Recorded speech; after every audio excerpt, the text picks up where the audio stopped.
أضفيت على الحسن العبقى فالورد تضاء.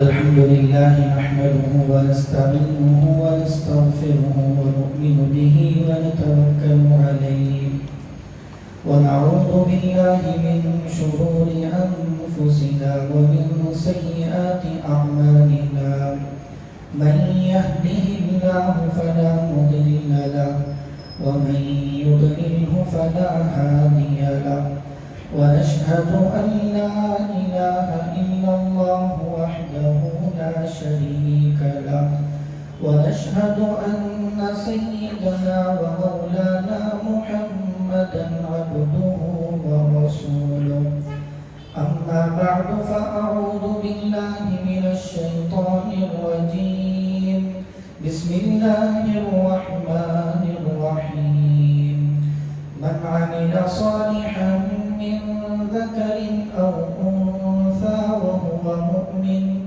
فلنحيينه حياة طيبة ولنجزينهم أجرهم بأحسن الذي كانوا يعملون.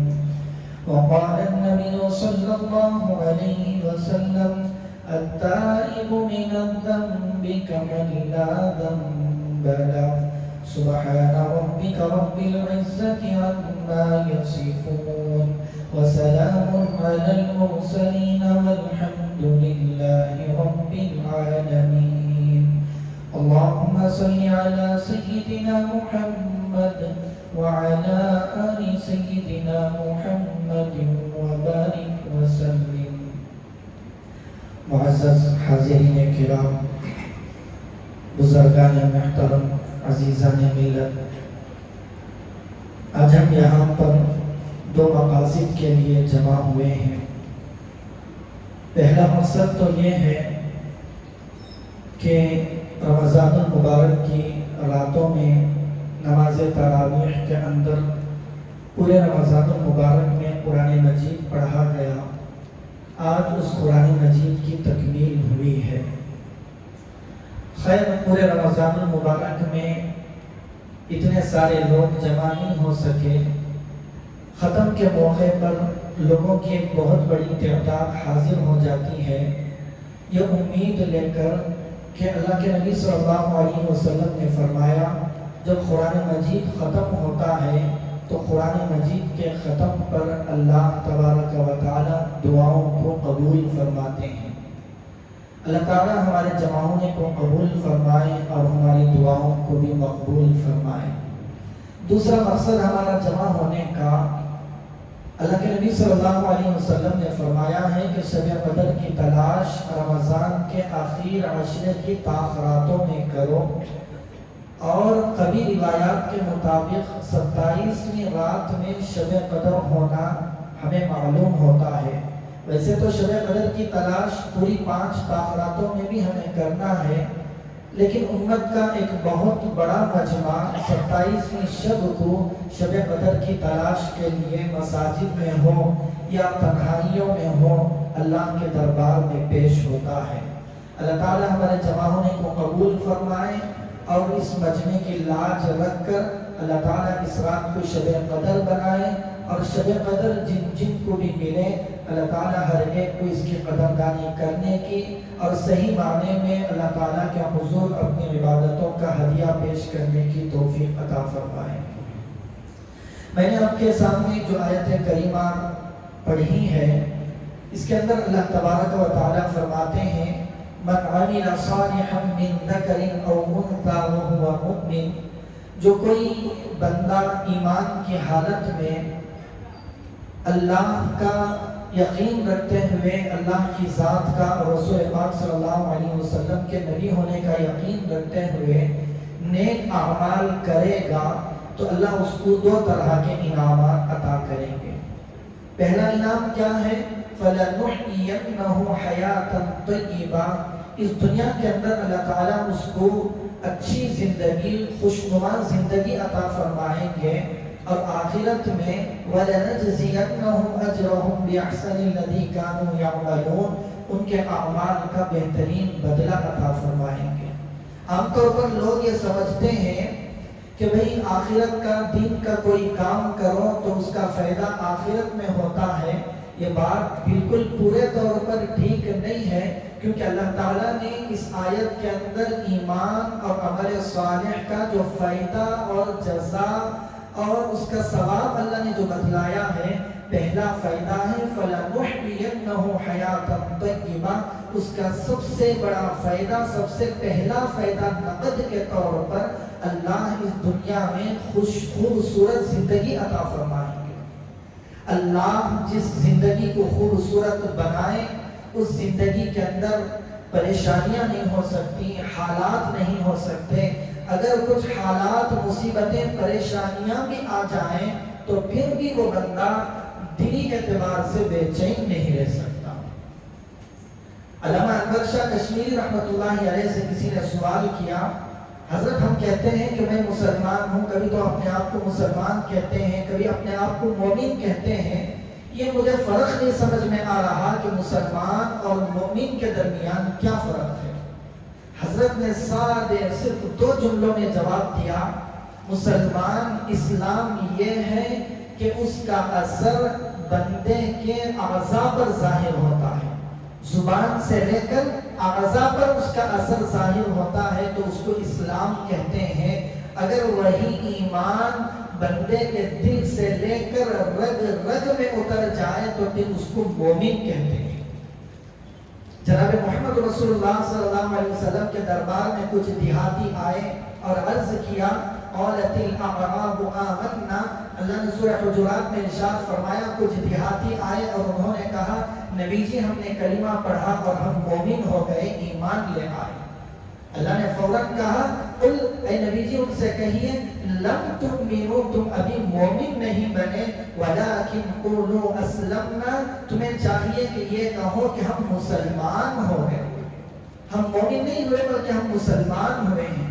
اللہ سے ہم پوچھا اللہ بتائیے کہ کیوں ہم مومن نہیں ہوئے، صرف مسلمان ہوئے ہیں؟ تو اللہ نے اگلا ٹکڑا فرمایا وَلَكِنْ قُولُوا أَسْلَمْنَا وَلَمَّا يَدْخُلِ الْإِيمَانُ فِي قُلُوبِكُمْ، اس لیے کہ تم نے کلمہ زبان سے پڑھا ہے، وہ کلمہ ابھی تمہارے دل کے اندر داخل نہیں ہوا ہے۔ تو بزرگوں عزیزوں، ہم نے کلمہ زبان سے پڑھا ہے، اعضاء سے اس کے اعمال تھوڑے بہت ہمارے ظاہر ہوتے ہیں، لیکن اس کی معنویت، اس کی روحانیت ہمارے دل میں نہیں اتری ہے۔ اسی کو علامہ اقبال نے کہا، دل و زبان اگر زبان سے کہہ بھی دیا لا الہ تو کیا حاصل، دل و نگاہ مسلمان نہیں تو کچھ بھی نہیں۔ اگر زبان سے لا الہ الا اللہ پڑھ بھی لیا، اگر یہ دل کے اندر نہیں اترا تو اس کا کچھ فائدہ نہیں ہے۔ اگر واقعتاً حقیقی فائدہ اٹھانا ہے تو اس کو دل کے اندر اتارنا پڑے گا، اس کو دل کے اندر اتارنا پڑے گا۔ میں پوچھوں مجھے کیسے معلوم ہو کہ میرا ایمان دل میں اتر چکا ہے، کلمہ دل میں اتر چکا ہے؟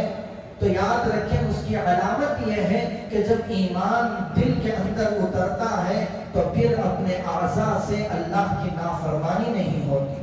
میری نگاہ بھی مسلمان ہو جاتی ہے، میرے کان بھی مسلمان ہو جاتے ہیں، میری ناک بھی مسلمان ہو جاتی ہے، میرے بدن کا ایک ایک عضو مسلمان ہو جاتا ہے، حتیٰ کہ میرے خیالات تک مسلمان ہو جاتے ہیں۔ سیدنا عمر بن خطاب رضی اللہ عنہ خلیفہ ہیں، کہیں سے مال غنیمت کے طور پر کچھ خوشبو، مشک کی خوشبو آ گئی۔ اب اس کا مصرف یہ ہے کہ اس کو مسلمانوں میں مستحقین میں تقسیم کیا جائے۔ حضرت عمر رضی اللہ عنہ کی بیوی نے کہا امیر المؤمنین کیا میں اس خوشبو کو مسلمانوں میں تقسیم کر دوں؟ حضرت عمر رضی اللہ عنہ نے فرمایا نہیں نہیں، اس کو تم نہیں تقسیم کرو گے۔ پوچھا امیر المؤمنین کیوں؟ میرے اوپر یقین نہیں ہے، میری ذات پر بھروسہ نہیں ہے، میرے اوپر آپ کو اعتماد نہیں ہے۔ نہیں ایسا نہ کہیں، میں بھروسے کے ساتھ مجھے عطا کریں، میں سب کے درمیان انصاف کے ساتھ خوشبو کو تقسیم کروں گی۔ حضرت عمر رضی اللہ عنہ نے کیا کہا ذرا دل کے کانوں سے سنیں۔ اے عمر خلیفہ ہیں، یہ نہیں چاہتا کہ جس خوشبو میں عام مسلمانوں کا حق ہے، اس خلیفہ کی بیوی جب خوشبو تقسیم کرنے کے لیے بیٹھے تو اس خوشبو کا اثر ہاتھوں پر لگے گا، جس کی وجہ سے ناک کے نتھنوں میں خوشبو پہنچے گی۔ خوشبو کا فائدہ یہ ہے کہ اس کو سونگا جائے، ناحق کے مسلمانوں کے حق میں سے امیر المؤمنین کی بیوی خوشبو سونگ لے، یہ بھی میں گوارا نہیں کرتا۔ یہ ہے ناک کا بھی مسلمان ہو جانا۔ اس کے بعد خود امیر المؤمنین نے ناک پر رومال لپٹا اور مسلمانوں کے درمیان اس خوشبو کو تقسیم کر دیا۔ ایک صحابی ہیں جریر بن عبداللہ بجلی رضی اللہ عنہ، یہ بہت زیادہ حسین و جمیل خوبصورت ہے، حتیٰ کہ ایک مرتبہ اللہ کے نبی صلی اللہ علیہ وسلم نے فرمایا، جریر اگر تم کچھ دن پہلے مسلمان ہو جاتے تو جبرائیل امین جو دحیہ کلبی رضی اللہ عنہ کی شکل میں میرے پاس آتے ہیں، یہ دحیہ کلبی بڑے خوبصورت صحابی تھے، ان کی شکل میں حضرت جبرائیل نبی پاک صلی اللہ علیہ وسلم کے دربار میں آیا کرتے تھے۔ تو آپ نے فرمایا اگر تم کچھ دن پہلے مسلمان ہو جاتے تو تم اتنے خوبصورت ہو کہ جبرائیل تمہاری شکل میں میرے پاس آنے لگے۔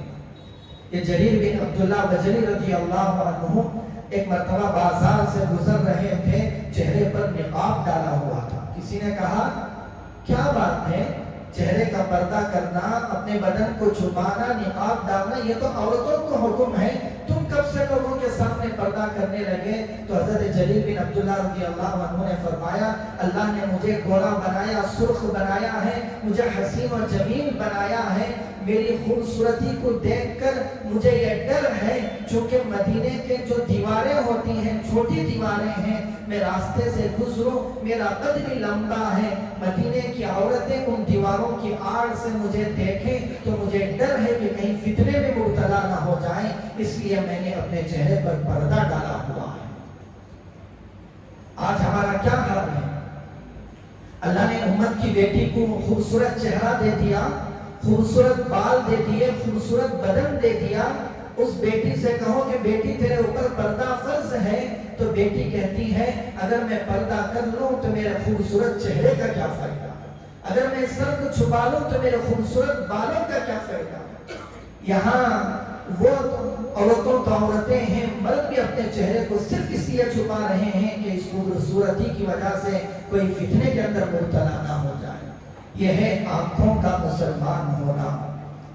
تو میری آنکھیں بھی مسلمان ہونی چاہیے، میرا ایک ایک عضو مسلمان ہونی چاہیے۔ ابو الحسن خرقانی رحمۃ اللہ علیہ نقشبندیہ سلسلے کے بڑے پائے کے بزرگ اللہ والے گزرے ہیں، ایک مرتبہ جذب میں آ کر، جوش میں آ کر اللہ کے حضور کہنے لگے ربا 73 سال ہو گئے، 73 ایئرز گزر چکے ہیں، اس دل میں نے تیرے علاوہ کسی کے لیے جگہ نہیں دی۔ چھوٹا دعویٰ نہیں ہے، آج میری اور آپ کی حالت یہ ہے 73 سال تو چھوڑیں، سال تو چھوڑیں، ایک دن کے لیے یہ دعویٰ نہیں کر سکتے کہ اس دن کو میں نے بغیر گناہ کے گزارا ہے۔ ایک دن کے بارے میں دعویٰ نہیں کر سکتے، ایک دن تو چھوڑے، نماز کے لیے 5-10 منٹ کے لیے ہم مسجد میں آتے ہیں، کوئی یہ دعویٰ نہیں کر سکتا کہ میں 10 منٹ کی میں نے نماز پڑھی ہے، پورے 10 منٹ میں اللہ کے علاوہ کسی غیر کا میرے دل میں خیال تک نہیں آیا۔ کل قیامت کے دن یہ لوگ بھی وہاں پر حاضر ہوں گے، یہ لوگ بھی نبی کے حوض پر جمع ہوں گے آب کوثر پینے کے لیے۔ میں اور آپ اتنے ٹوٹے پھوٹے اعمال، ٹوٹی پھوٹی عبادتیں لے کر وہاں جائیں گے تو کیا منہ ان صحابہ کو دکھائیں گے؟ کبھی ہم نے غور کیا کہ جو ہم دعویٰ کرتے ہیں زبان سے مسلمان ہونے کا، ہم زبان سے کلمہ پڑھتے ہیں، کیا یہ کلمہ میرے دل تک بھی اترا ہے؟ کبھی ہم نے غور کیا؟ نہیں، ہم نے غور نہیں کیا۔ کیوں؟ دنیا کی جو کھینچائی ہے، دنیا کی جو زینت ہے، اس زینت نے ہم کو اپنی طرف اتنا کھینچا کہ ہمیں مسجد کی صدا اللہ اکبر کی آواز تک سنائی نہیں دیتی۔ کہنے والے کہتے ہیں کہ بھئی جو ایمان ہمارا اتنا کمزور ہے، یہ ایمان اللہ اکبر کی صدا پر میرے بستر سے اٹھا کر مسجد تک نہیں لاتا تو کیا میرا ایمان جنت کے دروازے تک پہنچا سکتا ہے؟ کہ مجھے یہ لازم نہیں ہے کہ میں اپنے ایمان کی دیکھ بھال کروں، کہ مجھے ضروری نہیں ہے کہ میں اللہ کے حضور پیش ہونے کے لیے کچھ اعمال ایسے بنا لوں جسے میں اللہ کے حضور پیش کر کے اپنی نجات کی امید لگا سکوں۔ تو بزرگوں عزیزوں، یہ رمضان کے مہینے جو آتے ہیں، رمضان کا مہینہ، بہت سارے رمضان ہماری زندگیوں کے اندر آئے چلے گئے، یہی ہوتا ہے کہ بھئی رمضان آیا گیا، آنے کی تاریخ یاد رہتی ہے، عید کا چاند نظر آ جاتا ہے، درمیان کے 30 دن کیسے گئے خیال و تصور تک نہیں ہوتا، بڑی تیزی کے ساتھ گزر جاتے ہیں۔ لیکن کامیاب وہ لوگ ہوتے ہیں جو اس رمضان کے مہینے کو صحیح معنی میں گزار کر اس سے فائدہ حاصل کر لیتے ہیں۔ میں نے کئی مرتبہ کہا ہے کہ رمضان صرف گزارنے کے لیے نہیں آتا، رمضان اس لیے نہیں آتا کہ بھئی 2-4 رکعتیں ایکسٹرا ہم نے پڑھ لیے، 2-4 روپیے ایکسٹرا غریبوں میں تقسیم کر دیے، 2-4 عبادتیں زیادہ ہم نے کر لی، مسجد میں 2-4 گھنٹے زیادہ ہم نے لگا لیے، اس لیے رمضان نہیں آتا۔ رمضان آتا اس لیے ہے کہ جو میں نے اپنی زندگی میں برے اعمال کر کے اپنے رب سے دوری اختیار کر لی ہے، ان برے اعمال سے توبہ کر کے اپنی زندگی کو از سر نو شروع کرنے کا عہد کر کے اس کی ابتدا رمضان میں کرنا۔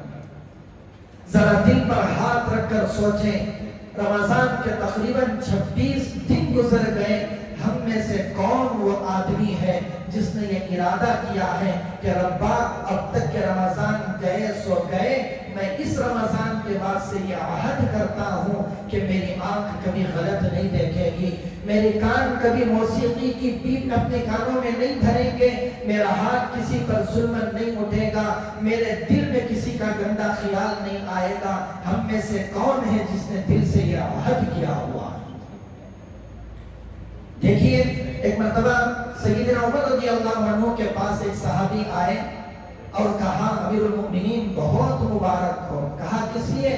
کہا تم مسلمان ہوئے ایسے وقت میں جب اسلام کمزور تھا، آپ مسلمان ہوئے، آپ کے مسلمان ہونے پر مسلمانوں کو عزت ملی، آپ نے ہجرت کی تو آپ نے اعلان کر کے لوگوں کے سامنے ہجرت کی، چھپ کر آپ نے ہجرت نہیں کی، آپ مسلمان ہوئے تو مسلمانوں کو کعبے میں نماز پڑھنے کی توفیق ملی، نماز پڑھنے کا موقع ملا، تو حضرت عمر رضی اللہ عنہ کی فضیلتیں گنوانے لگے۔ آپ کے بارے میں نبی نے فرمایا لو کان بعدی نبی لکان عمر، آپ خلیفہ دوم بنے، آپ کے ہاتھ میں اللہ نے اتنے فتوحات عطا فرمائے۔ پوری باتیں سن کر آخر میں سیدنا عمر رضی اللہ عنہ نے فرمایا اے دعا کرو کہ اللہ تعالیٰ میری مغفرت فرما دے، کہیں آخرت میں میرے خطاؤں کی وجہ سے میری پکڑ نہ فرمائے۔ اتنی فضیلتوں کا حامل خلیفہ ہے، کیا کہنے حضرت عمر رضی اللہ عنہ کے تقوی کے۔ حضرت عمر رضی اللہ عنہ دنیا کے اندر ایسے خلیفہ ہیں کہ نبیوں کے بعد اس جیسا خلیفہ اس روئے زمین پر نہیں آیا جس نے انصاف قائم کی ہو۔ لیکن جب موت کا وقت آیا تو رو رہے ہیں، گڑ گڑا رہے ہیں، ڈر رہے ہیں کہ کہیں اللہ تعالیٰ میرے کسی عمل کی وجہ سے پکڑ نہ فرما دے۔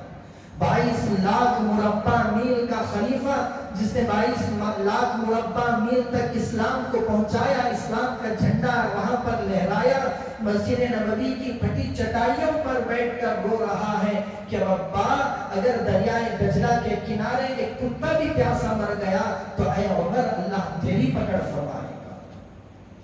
تو اللہ نے میرے سر پر جو حقوق رکھے ہیں، اللہ نے جن لوگوں کے حقوق ادا کرنے میرے ذمہ رکھے ہیں، میں ذرا سوچوں کہ میں نے کتنے حقوق ان کے ادا کیے ہیں۔ میرے ماتحتی میں جو لوگ ہیں، چاہے میری اولاد ہو، چاہے میری بیوی ہو، چاہے میرے والدین ہو، چاہے میری بہنیں ہوں، میں نے ان لوگوں کا کتنا حق ادا کیا، مجھے اس کا آج محاسبہ کر کے اٹھنا ہے۔ مجھے یہاں سے یہ سب جانچ کر محاسبہ کر کے یہاں سے جانا ہے کہ میں آج تک مسلمان ہونے کا دعویٰ کرتا رہا اور میں آج کتنے پانی میں ہوں، مجھے یہاں سے دیکھ کر نکلنا ہے۔ یہ کوئی زیادہ بیان کا وقت نہیں ہے، مجھے اب آپ کو عبادتیں کرنا ہے اس رات میں، لیکن میں توجہ دلانا چاہتا ہوں کہ آیا ہم جو عبادتیں کرتے ہیں یہ عبادتیں قبولیت کے قابل ہیں بھی یا نہیں ہیں۔ جو میں نے شروع میں کہا کہ ہم ایمان لانے کا دعویٰ کرتے ہیں لیکن ایمان ہمارے دلوں میں نہیں اترا. اگر اتر جاتا تو میرا کوئی عمل اللہ کے حکم کے خلاف نہ ہوتا. یا اللہ کے حکم کے خلاف میرا ہر عمل کب نہیں ہوگا. حضرت علی رضی اللہ عنہ نے فرمایا الناس ینامون واذا ماتوا انتبہوا. پوری قوم پوری انسانیت سو رہی ہے غفلت کی نیند میں. جب مریں گے تو پھر ان کی آنکھیں بیدار ہوں گی, تب یہ اٹھیں گے. میں اور آپ بس سو رہے ہیں, مجھے احساس بھی نہیں ہے کہ کل مجھے اللہ کے حضور کھڑا ہونا ہے. کل میری آنکھ بند ہوگی تو اس وقت میری آنکھ حقیقی آنکھ کھلے گی. تب مجھے پتا چلے گا کہ میں گدھے پر سوار تھا یا گھوڑے پر. آیا میں جنت کا مستحق ہوں یا جہنم کا. کیا میں ان لوگوں میں سے ہوں جن کو اللہ تبارک و تعالی خوشخبری دیتے ہوئے فرمائیں گے فادخلی فی عبادی وادخلی جنتی. آ جاؤ میرے بندو, دنیا کے اندر تمہارے اوپر بھی حالات تھے, نیند تمہارے اوپر بھی تھی. نیند کو چھوڑ کر مسجدوں کی طرف تم آیا کرتے تھے. ضرورتیں تمہاری بھی تھی, ضرورتوں کو چھوڑ کر حق والوں کا حق تم ادا کیا کرتے تھے.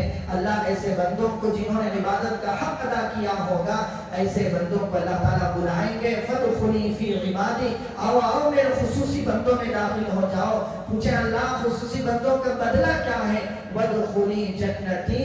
جس چیز کی طلب میں پوری انسانیت کوشش کر رہی ہے, آؤ اس میری خصوصی جنت میں داخل ہو جاؤ.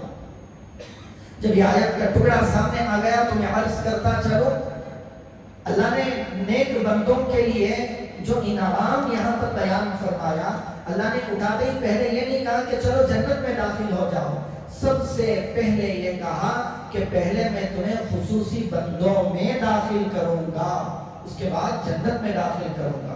مفسرین فرماتے ہیں اس آیت میں اشارہ ہے کہ جنت میں جانا چاہتے ہو تو اللہ کے خصوصی بندوں کی صحبت تمہیں اختیار کرنی پڑے گی.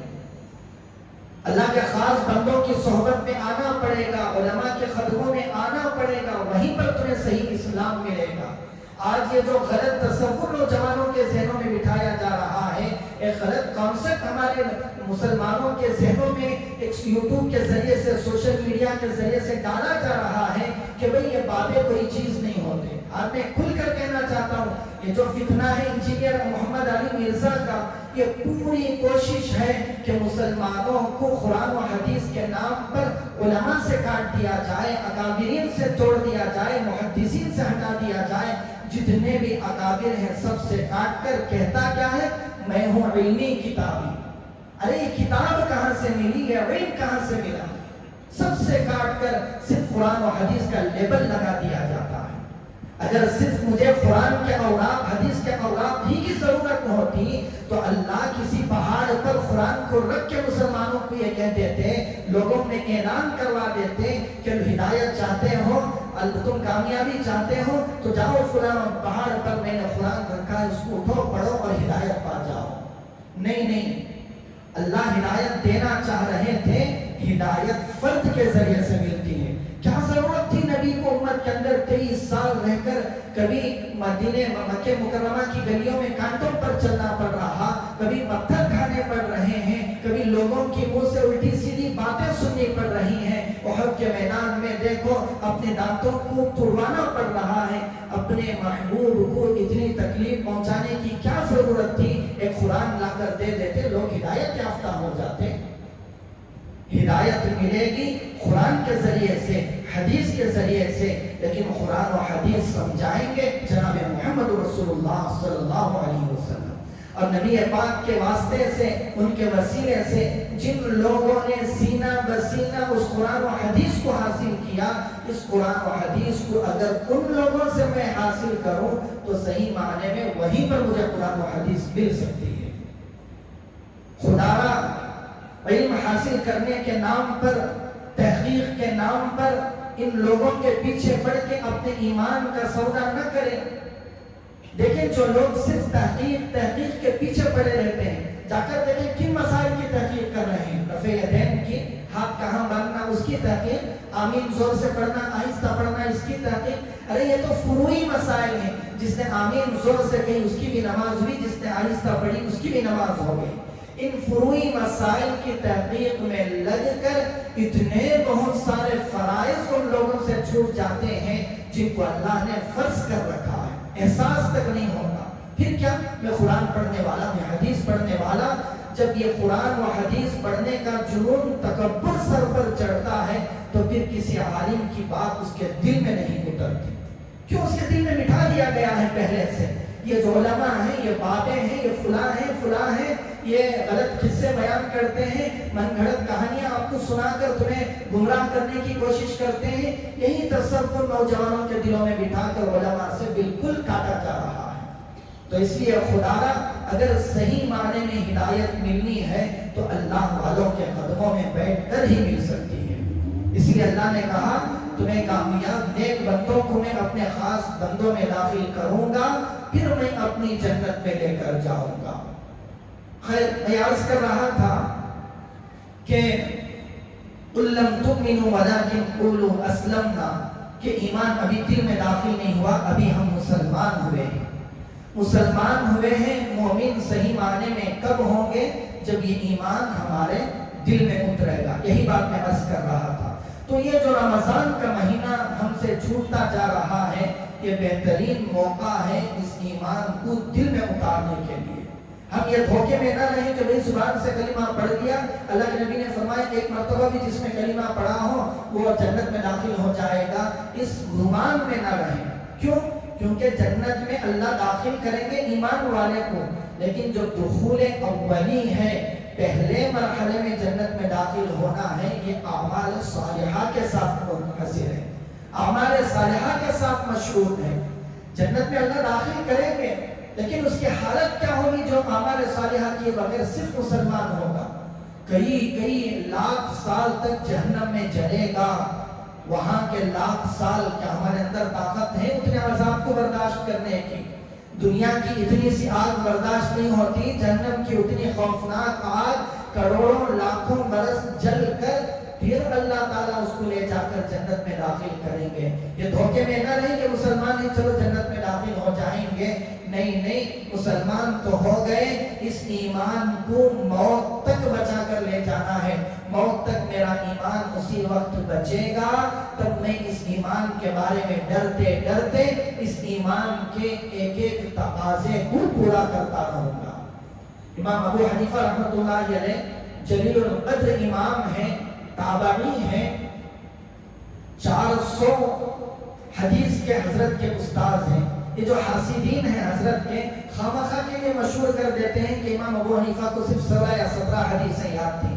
یاد رکھیں 4000 اساتذہ سے امام ابو حنیفہ رحمۃ اللہ علیہ نے حدیث کا علم سیکھا ہے۔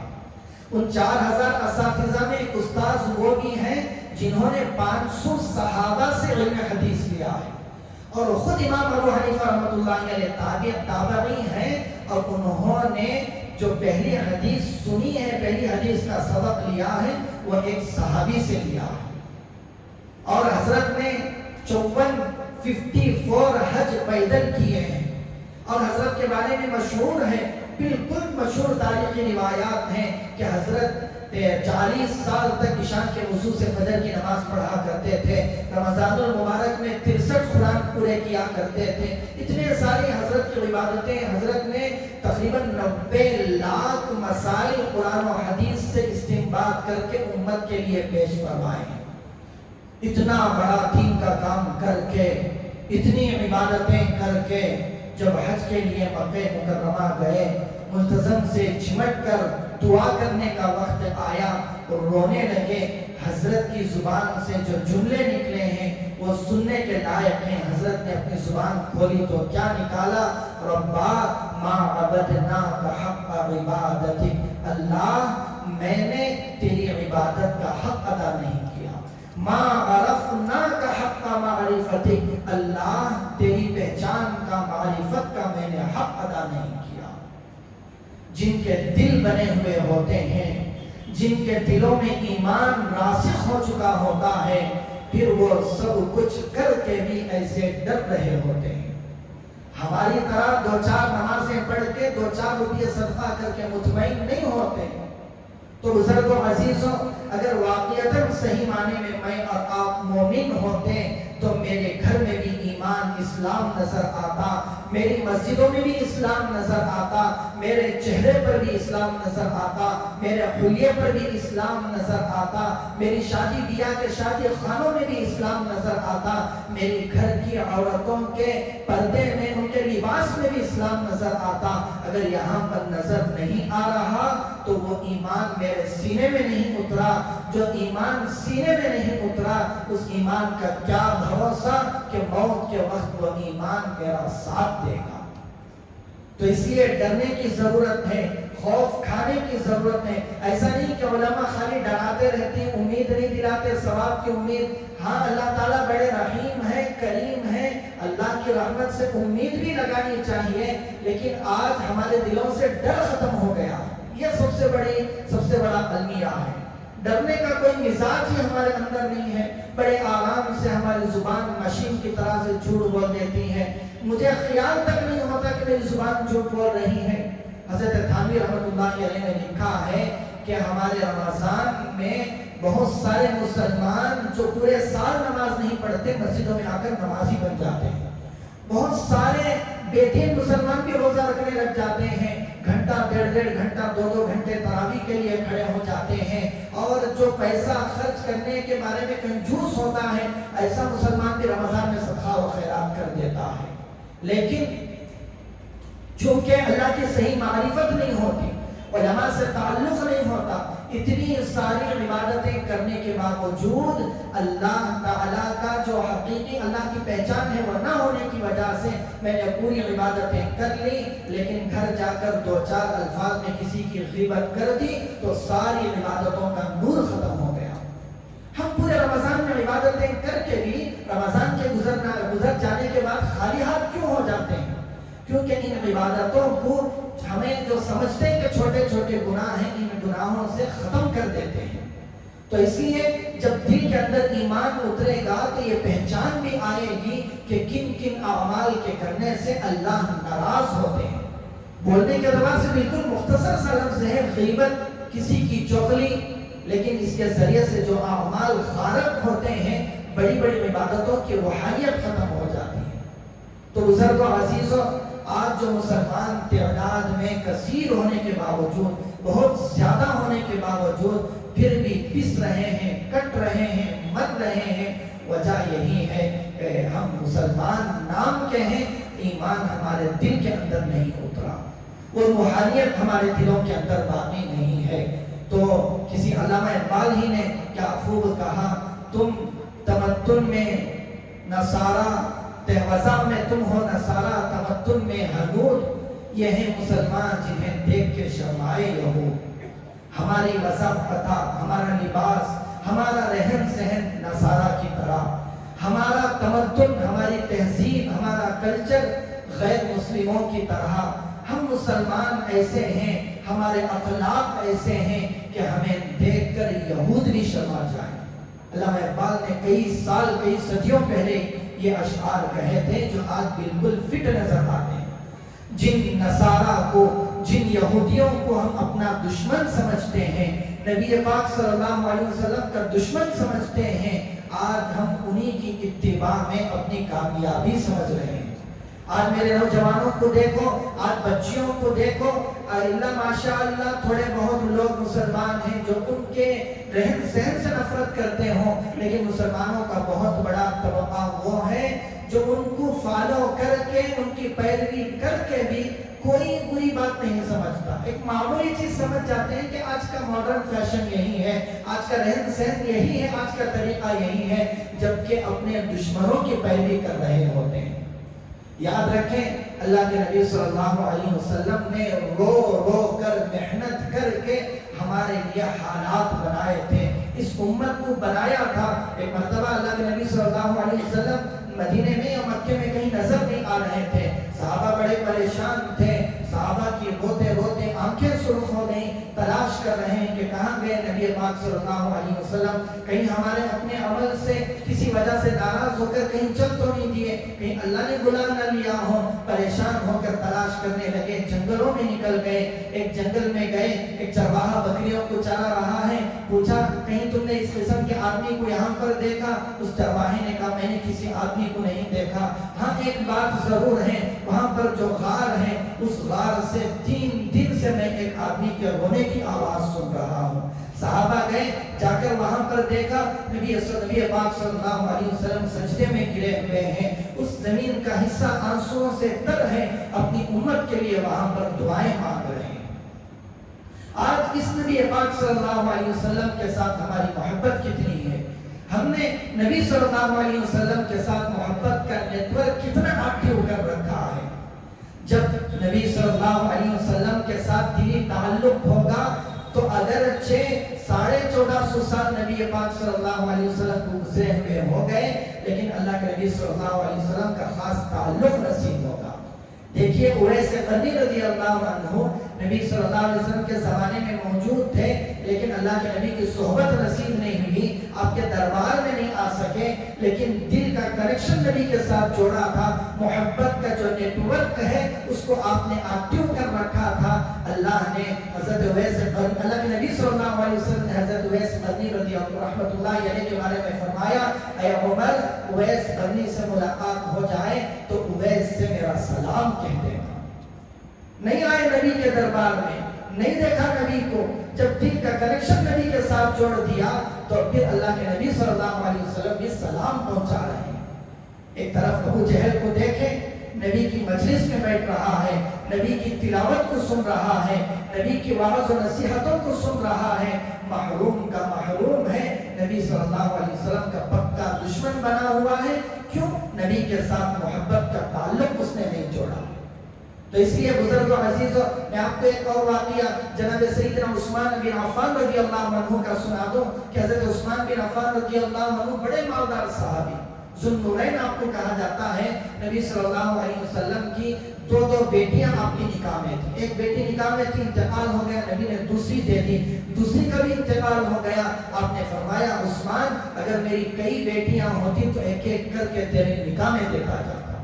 اتنی فضیلت, حیا کے پیکر تھے, بڑے مالدار, اللہ کے راستے میں خوب خرچ کرنے والے. ملک شام کی طرف اپنا تجارتی قافلہ لے کر گئے ہیں. مدینہ منورہ میں پینے کا جو پانی, میٹھا پانی کا کنواں تھا, صرف ایک تھا, وہ بھی یہودی کے پاس تھا. وہ پیسے لے کر پانی, پینے کا پانی لوگوں میں دیا کرتا تھا. مسلمانوں کو بھی پیسے سے پانی بیچا کرتا تھا. پتہ نہیں اس کے دل میں کیا خیال آیا, اس نے ارادہ کیا کہ اب میں مسلمانوں کو پیسے سے بھی پانی نہیں دوں گا. مسلمان پریشان ہو گئے, پیاس سے حالت خراب ہو گئی, ہونٹ سوکھ گئے, چہرے کا زرد رنگ پیلا پڑ گیا. حضرت عثمان رضی اللہ عنہ کئی دن کے بعد اپنا تجارتی قافلہ لے کر مدینہ منورہ کی طرف آتے ہیں. آئے, سیدھے دیکھا, سیدھے نبی پاک صلی اللہ علیہ وسلم کے دربار میں کچھ ہدیہ لے کر گئے. دیکھا نبی پاک صلی اللہ علیہ وسلم کا چہرہ زرد ہے, آپ صلی اللہ علیہ وسلم کے ہونٹ سوکھے ہوئے ہیں. پوچھا کیا ماجرا ہے؟ کہا میٹھے پانی کا صرف اور صرف ایک کنواں ہے اور وہ یہودی مسلمانوں کو دینے سے منع کرتا ہے. سیدھے گئے یہودی کے پاس, کہا کنواں بیچو گے؟ کہا ہاں بیچوں گا. اس نے منہ مانگی قیمت, اس نے منہ میں جو بھی آئی وہ قیمت مانگی. حضرت عثمان رضی اللہ عنہ نے منہ مانگی قیمت دے کر وہ کنواں خرید لیا. ایک پیالے میں پانی بھرا, نبی صلی اللہ علیہ وسلم کے دربار میں لے کر آئے. نبی صلی اللہ علیہ وسلم نے دیکھا پانی کے پیالے کو, اپنا ہاتھ بڑھایا. حضرت عثمان رضی اللہ عنہ نے اپنا ہاتھ پیچھے کھینچ لیا. پھر نبی نے ہاتھ بڑھایا, عثمان نے اپنا ہاتھ پیچھے کھینچ لیا. نبی صلی اللہ علیہ وسلم نے پوچھا عثمان پانی میرے لیے لائے ہو؟ حضرت عثمان نے کہا ہاں یا رسول اللہ میں پانی آپ کے لیے لایا ہوں. کہا دیتے کیوں نہیں؟ کہا یا رسول اللہ میں یہ سعادت حاصل کرنا چاہتا ہوں کہ ہاتھ عثمان کا ہو, لب نبی کے ہو. میں یہ چاہتا ہوں کہ میں اپنے دستے, اپنے ہاتھ سے نبی پاک صلی اللہ علیہ وسلم کو پانی پلاؤں.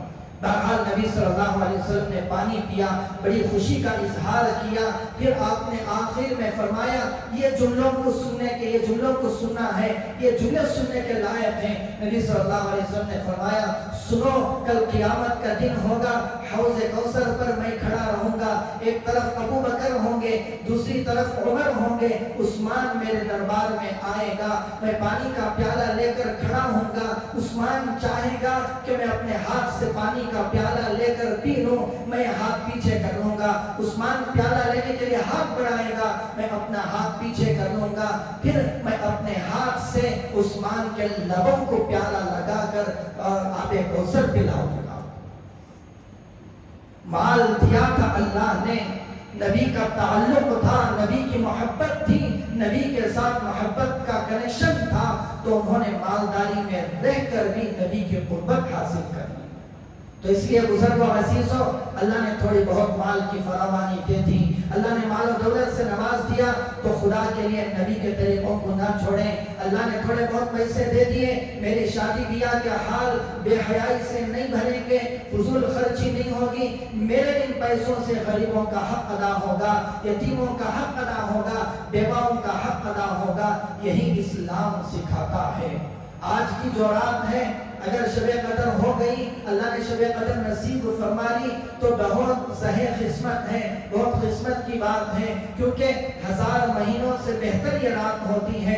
1000 مہینے 83 برس کے بنتے ہیں، اگر ایک سیکنڈ بھی اگر ہمیں اس کا مل گیا تو بہت بڑی بات ہو جاتی ہے۔ اس لیے بزرگوں عزیزوں، یہ قرآن کی ختم قرآن کی رات ہے، اس میں ایک ارادہ ہمیں یہ بھی کرنا ہے کہ قرآن کے ساتھ اپنا تعلق مضبوط کریں گے۔ رمضان سے آنے سے پہلے میں نے 2 باتیں آپ کے سامنے عرض کی تھی کہ اللہ کے ہاں سفارش کرنے والی 2 چیزیں ہیں، ایک قرآن سفارش کرے گا، ایک رمضان سفارش کرے گا۔ قرآن اور رمضان اسی وقت سفارش کریں گے جب میں اور آپ ان کا حق ادا کر کے اللہ کے حضور پہنچے ہوں گے۔ قرآن کا حق کیا ہے؟ قرآن کو صحیح طریقے پر پڑھنا، اس کی تلاوت کرنا، اگر میں پڑھنا نہیں جانتا تو سیکھ کر اس کی تلاوت کریں، اس کو سمجھنے کی کوشش کریں، میں بھی پڑھنے والا بنوں، میرے گھر میں رہنے والی بیوی بھی پڑھنے والی بنے، میرے بچے بھی قرآن کے پڑھنے والے بن جائیں۔ ایک عالم کا قول میں نے سنا کہ وہ کہہ رہے تھے قرآن کی بے حرمتی صرف یہ نہیں کہ میں قرآن کو اٹھا کر زمین پر رکھ دوں، قرآن کی بے حرمتی یہ نہیں کہ میں گندی جگہ پر اٹھا کر قرآن کو رکھ دوں، قرآن کی بے حرمتی یہ نہیں کہ بے وضو میں قرآن کو چھو دوں، قرآن کی بے حرمتی یہ ہے کہ میں اسکول کی تعلیم کی خاطر، اسکول کی پڑھائی کی خاطر، 2 لفظوں کے 2 ڈگریوں کے حاصل کرنے کی خاطر قرآن کی تعلیم کو چھوڑ کر میرے بچے کو قرآن کی تعلیم سے محروم کر دوں، یہ بھی قرآن کی بے حرمتی ہے۔ جو آج اسکولوں کا نظام بنا ہوا ہے، بچے کو پورے طور پر صبح سے شام مصروف رکھا جاتا ہے، اس کا نتیجہ کیا ہوا؟ بچہ قرآن کی تعلیم سے محروم ہو گیا۔ تو بزرگوں عزیزوں، کل قیامت کے دن جو کام آنا ہے، یہی قرآن میری خبر کے اندر بھی میری حفاظت کرے گا، کل قیامت میں بھی یہی قرآن میری سفارش کرے گا۔ اس لیے اللہ کے حضور آج مانگے جو کچھ مانگنا ہو۔ حضرت موسیٰ علیہ السلام نے اللہ سے پوچھا، اللہ یہ دل نرم کب ہوتا ہے، اس دل کی اصلاح کب ہوتی ہے؟ اللہ تعالیٰ نے فرمایا، اے موسیٰ جب تم دیکھو کہ میرے سامنے ہاتھ اٹھا کر، میرے سامنے سجدے میں سر کو جھکا کر اور تمہاری آنکھوں سے آنسو آ جائیں تو سمجھ لینا کہ تمہارا دل بن چکا ہے۔ تو بزرگوں عزیزوں، اگر اللہ کے سامنے ہاتھ اٹھا کر میری آنکھوں سے آنسو نہیں بہتے تو بڑی افسوس کا مقام ہے، بڑی افسوس کی بات ہے۔ اس لیے آج بیٹھ کر اس مجلس میں اللہ کے حضور توبہ کریں، معافی مانگیں۔ قرآن پاک کی ایک آیت ہے، اللہ تعالیٰ فرماتے ہیں، یا ایھا الانسان ما غرک بربک الکریم، پوری زمین کا شہد لا کر یہاں پر اکٹھا کر دے تو اس آیت کے اندر اللہ نے جو مٹھاس رکھی ہے وہ مٹھاس اس شہد پر غالب آ جائے۔ جیسے ایک بیٹا ماں باپ سے ناراض ہو کر گھر سے بھاگ جائے، ماں کتنی پریشان ہوتی ہے، باپ کتنا پریشان ہوتا ہے، 2-4 دن تو غصے سے گزارے گا، پھر پیپر کے اندر بچے کی فوٹو چھپائے گا، واٹس ایپ میں فوٹو وائرل کرے گا، دیواروں پر اس کی پوسٹرز لگوائے گا، کیوں؟ بیٹے سے محبت ہے اور ایک میسج وائرل کرے گا، بیٹا تو نے غلطی کر دی، ٹھیک ہے میں نے تجھے معاف کر دیا، آجا بیٹا جہاں بھی ہو ہم تیرے بغیر نہیں رہ سکتے، جہاں بھی ہو بیٹا مہربانی کر کے گھر آجا، تیری امی پریشان ہے، تیری بہن پریشان ہے۔ باپ یہ پیغام بیٹے کے لیے وائرل کرتا ہے۔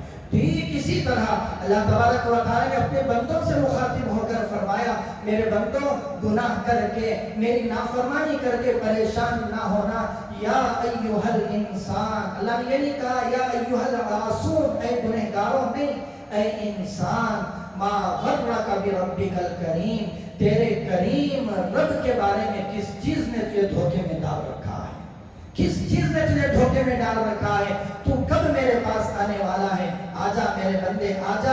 70 ماؤں سے زیادہ محبت کرنے والا اللہ، ایک ماں اپنے بچے کو جو کھو چکی ہو کئی 100 سالوں کے بعد، تو بچہ اگر ماں کے پاس آئے تو ماں اس بچے کے آنے سے اتنا خوش نہیں ہوتی جتنا میرا رب ایک گنہگار بندے کے لوٹ کر رب کے پاس آ جانے سے خوش ہوتے ہیں، جتنا اللہ تعالیٰ معاف کرتے ہیں۔ تو اللہ تعالیٰ اپنے باہوں کو پھیلائے ہوئے ہیں، اللہ معاف کرنے کے لیے تیار ہیں۔ ہم اللہ کے حضور معافی مانگے۔ معافی کی 3 شرائط ہیں۔ پہلی شرط توبہ کی 3 شرائط۔ پہلی شرط یہ ہے کہ جو کچھ میں نے غلطیاں کی ہیں، سب غلطیوں سے اپنے دل میں ندامت اپنے دل میں پیدا کرو کہ میں نے جو کچھ کیا بالکل ٹھیک نہیں کیا، پشیمانی ہو، دل میں شرمندگی ہو۔ اور دوسری شرط یہ ہے کہ آئندہ ان گناہوں کے نہ کرنے کا پختہ ارادہ کروں کہ اللہ آئندہ میں کبھی بھی ان گناہوں کو نہ کروں گا۔ اگر یہ 2 باتیں میری توبہ کے اندر پائی گئی تو پھر میری توبہ قبول ہوتی ہے۔ ایسا نہیں کہ میں رمضان گیا تو پھر میں سنتوں کو چھوڑوں گا، رمضان گیا تو مسجد کو ویران کروں گا، یہ نہیں ہونا چاہیے۔ تو اس لیے دل سے پختہ ارادہ کریں، عہد کریں کہ آج ہم اللہ کے لیے توبہ کرتے ہیں۔ آخر میں ایک بات، جو فلسطین کے مسلمان ہیں، جو غزہ کے مسلمان ہو یا ملک شام کے مسلمان ہو، ان کے لیے اپنی دعاؤں میں خصوصیت کے ساتھ حصہ رکھیں۔ ہم تو آرام کے ساتھ ہم نے رمضان گزار لیا، آرام کے ساتھ اللہ نے رمضان کی نعمتیں ہمیں عطا کر دی، لیکن رمضان کے مہینے میں ان پر کیا قیامت برس رہی ہے۔ سحری کا وقت ہے، بم برسائے جا رہے ہیں، آگ برس رہی ہے۔ ایسی حالت میں بھی ان کا ایمان کا آپ ان کے ایمان کو دیکھیں، اتنی خوفناک ماحول کے اندر بھی وہاں کے بچے قرآن شریف ہاتھوں میں لے کر پڑھتے نظر آئیں گے۔ جب اعلان ہوتا ہے کہ یہاں پر بم برسنے والا ہے، جگہ خالی کرو، تو میں اور آپ ہوتے، میرا بچے ہوتے تو کھلونے لے کر وہاں سے بھاگتے۔ وہاں کے بچے قرآن شریف کو اٹھا کر وہاں سے بھاگتے ہیں کہ قرآن شریف کو کوئی ہاتھ نہ لگائے۔ ان کے ایمان کی حالت ہے، پھر بھی ان کے اوپر حالات ہیں، بہت پریشان ہیں، تو ہم کچھ نہیں کر سکتے، کم از کم ان لوگوں کے لیے اپنی خصوصی دعاؤں میں حصہ رکھیں۔ اللہ تعالیٰ ہر مسلمان کی پریشانیوں کو دور فرمائے، اس رات کی خصوصی برکات ہمیں نصیب فرمائے۔